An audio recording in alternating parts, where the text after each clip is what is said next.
Hello everyone, welcome. In this session we are going to learn one of the interesting and easy topic, that is height and distance. Height and distance के questions को solve करने के लिए हमें सिर्फ 3 trigonometric ratios की ज़रूरत पड़ती है, that is tan theta, sine theta और कॉस थीटा। लेकिन इस चैप्टर के क्वेश्चंस में मूव करने से पहले हमें कुछ टर्मिनोलॉजीज को समझने होंगे।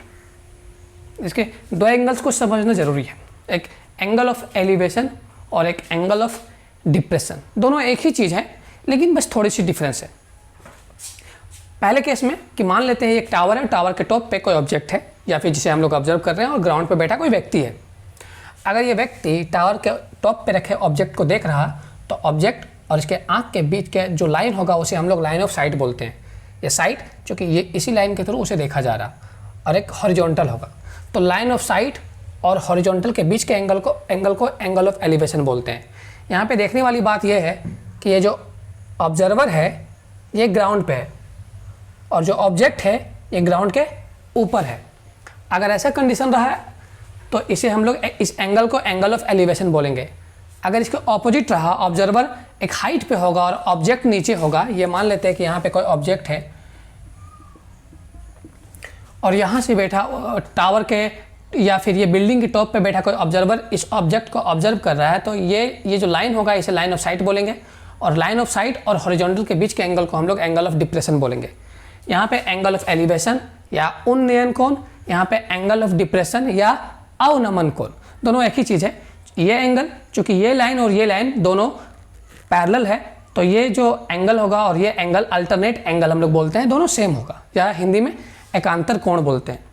तो ये दोनों एंगल सेम होंगे, तो यहाँ पे एंगल ऑफ डिप्रेशन बोलेंगे, यहाँ पे एंगल ऑफ एलिवेशन बोलेंगे। डिफरेंस बस इतना है कि अगर ऑब्जेक्ट नीचे रहा, ऑब्जर्वर ऊपर रहा तो एंगल ऑफ डिप्रेशन, और अगर ऑब्जेक्ट ऊपर रहा और ऑब्जर्वर नीचे रहा तो इसे हम लोग एंगल ऑफ एलिवेशन। यहाँ जरूरी नहीं है कि just above the observer object हो, ऑब्जेक्ट कहीं भी हो सकता है लेकिन ऑब्जर्वर से अबव होगा ऑब्जेक्ट। तो ये दो कंडीशन है। हम लोग पाइथागोरस थ्योरम भी पढ़ चुके हैं कि अगर कोई राइट एंगल ट्रायंगल रहा तो राइट एंगल ट्रायंगल की तीनों साइड वेल डिफाइंड है। एक को हम लोग हाइपोटेन्यूज बोलते हैं जो कि सबसे बड़ा साइड होता है। एक नीचे वाले को अगर हम लोग इस एंगल को ले रहे हैं, एंगल ए को, ये बी और ये सी, तो ए के एडजेसेंट साइड को हम लोग बेस बोलते हैं और इसके ए के ऑपोजिट साइड को हम लोग परपेंडिकुलर बोलते हैं। इसे हम लोग पी से लिख रहे हैं और बेस को चलिए बी से लिखते हैं। तो हम लोगों ने पढ़ा है और पाइथागोरस थ्योरम को भी हम लोग ने पढ़ा है कि P square plus B square equal to H square होता है। तो अगर हमें फाइंड करने हैं हाइपोटेन्यूज तो हमें परपेंडिकुलर और बेस पता होने चाहिए, या फिर हम लोग ये कहें कि इस राइट एंगल ट्रायंगल के कोई भी एक साइड को फाइंड करने के लिए बाकी दो साइड्स के हम लोग को साइड पता होनी चाहिए। लेकिन इस केस में ऐसा ज़रूरी नहीं है। जैसे कि हम लोगों ने पहले ही पढ़ा था ट्रिग्नोमेट्रिक रेशियोज में टेन थीटा जो कि होता है परपेंडिकुलर बाय बेस, तो ये पी बाय बी को हम लोग टेन थीटा बोलते हैं, ये हम लोग जानते हैं।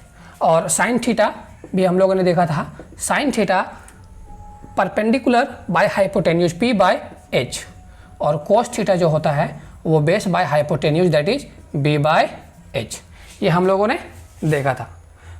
तो इस टॉपिक के क्वेश्चंस को सॉल्व करने के लिए मात्र ये 3 ट्रिग्नोमेट्रिक रेशियो की जरूरत पड़ती है हमें, और कुछ नहीं। इसमें भी ज़्यादातर हम लोग टेन थीटा यूज करने वाले हैं। वो डिपेंड करता है, क्वेश्चंस पे डिपेंड करेगा कि क्या हमें गिवन है और क्या फाइंड आउट करने के लिए कहा जा रहा है। तो चलिए हम लोग एक क्वेश्चंस को सॉल्व करके देख लेते हैं कि कैसे सॉल्व किया जाता है। मान लेते हैं कि क्वेश्चंस दिया हुआ है, the angle of elevation of top of a tower from a point on the ground which is 30 metre away from the foot of a tower is 30 degree. एक टावर है और टावर के फुट से 30 metre दूरी पे ये distance 30 metre दिया हुआ है और 30 मीटर के डिस्टेंस से एक पॉइंट से टावर के टॉप का जो एंगल ऑफ एलिवेशन है वो हमें गिवन है, ये 30 डिग्री है, जो कि एंगल ऑफ एलिवेशन है 30 डिग्री है। Find the height of the tower, हमें टावर के हाइट फाइंड करने हैं। तो ये सिचुएशन ऐसा है कि यहाँ पे हमें एक राइट एंगल ट्रायंगल का कंडीशन से दिया हुआ है, ये है 30 मीटर और ये है 30 डिग्री, और हमें ये फाइंड करने के लिए कहा जा रहा है। तो आप देख सकते हैं कि अगर हमें इस एंगल को लेते हैं अगर इसे हम लोग नेमिंग कर दे रहे हैं, ये B, ये A और ये C, तो एंगल A के एडजेसेंट बेस और एंगल A के ऑपोजिट परपेंडिकुलर। तो हमें ये देखने हैं कि ऐसा कौन सा ट्रिग्नोमेट्रिक रेशियो है जिसमें बेस और परपेंडिकुलर। हालांकि किसी का भी यूज करके हम लोग आंसर फाइंड कर सकते हैं, लेकिन मत सिर्फ एक ही ट्रिग्नोमेट्रिक रेशियो से हम लोग आंसर फाइंड कर सकते हैं। तो हम लोग देख सकते हैं कि यहाँ पे बेस गिवन है और परपेंडिकुलर फाइंड आउट करने के लिए कहा जा रहा है, और एंगल गिवन है। तो टेन थीटा में परपेंडिकुलर और बेस दोनों आते हैं। तो हम लोग सिंपली यहाँ पे टेन थीटा का फॉर्मूला अप्लाई करेंगे। Tan 30 equal to perpendicular by base. Perpendicular को अगर हम लोग P मान लेते हैं, जो कि हाइट ऑफ टावर को P मान लेते हैं, तो ये हो जाएगा P बाय बेस 30। और टेन ऑफ 30 डिग्री का जो वैल्यू होता है वो 1 by root 3 equal to P by 30। By cross multiplication we can find out the value of P, that is P equal to 30 by root 3, that is 10 root 3। अगर ये metre में है तो ये भी मीटर में होगा। Thank you.